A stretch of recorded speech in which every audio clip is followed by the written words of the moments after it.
Hi, this is Vijay Kesari and welcome to Andhra Podcaster, where we discuss questions, perspectives and possibilities focused on development of Andhra.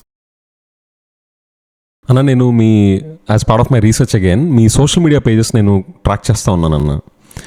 So మీరు పబ్లిక్తో interact అయ్యే చాలా content అక్కడ నాకు అనిపించింది, గడప గడప programmes ఇవన్నీ కూడా.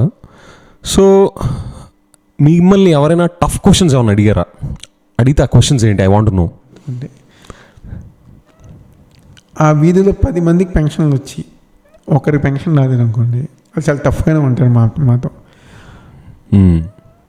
కొన్ని ఇష్యూస్, ఏదన్నా చిన్న డ్రైనేజ్ పక్క వీధిలో జరిగింది, మా వీధిలో ఇంకెందుకు లేట్ అయింది, అయితే గవర్నమెంట్ నుంచి రావాల్సిన కొన్ని కారణాల వల్ల ఆగిపోయింది, వాళ్ళకి వస్తుంది మాకెందుకు రావట్లేదు అనే ఇష్యూస్ నార్మల్గా జనాల నుంచి వస్తాయి. బట్ అయినా కామన్.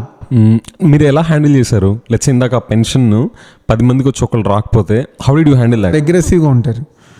అగ్రెసివ్గా ఉన్నప్పుడు గట్టిగా మాట్లాడతారు, కూల్ చేసి ఎందుకు రాలేదు,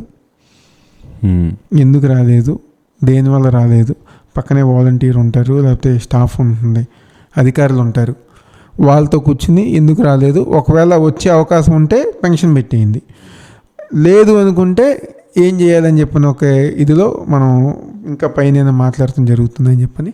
కానీ నిజంగా కొంతమంది ఎలిజిబుల్ అయ్యి అర్హత ఉంది, పెన్షన్ రాని కొంతమంది ఉంటారు. సమ్ రీజన్స్ పాపం తెలుసో తెలియకో వాళ్ళ పిల్లలు ఐటీ రిటర్న్స్ వేస్తాం వల్ల కానివ్వండి, ఏదో సమ్ ఇష్యూస్ వల్ల వాళ్ళకి రావు. అలాంటి వాళ్ళకి మాత్రం నేను నెహ్రూ గారి పేరు మీద ఎవ్రీ మంత్ దాదాపుగా 30 నుంచి 40 మంది దాకా నా ఓన్ పెన్షన్స్ ఇస్తా. మీరు పర్సనల్గా? మనం పర్సనల్గా ఇస్తాం. సేమ్ జగన్ గారు 3,000 ఇస్తే ఇక్కడ గారు 3,000.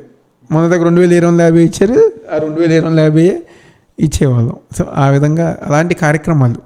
ప్లస్ కొంతమంది ఫైనాన్షియల్ అసిస్టెన్స్ కోసం తోపుడు బండ్లని, లేకపోతే ఇస్త్రీ పెట్టలని, కొంతమంది చదువుకి వైద్యానికి ఇలాంటి కార్యక్రమాలు గారు నెహ్రూ డెఫినెట్లీ బాగా అవన్నీ గారు నెహ్రూ గారు పేరు మీద నేను చేస్తూ ఉంటాను.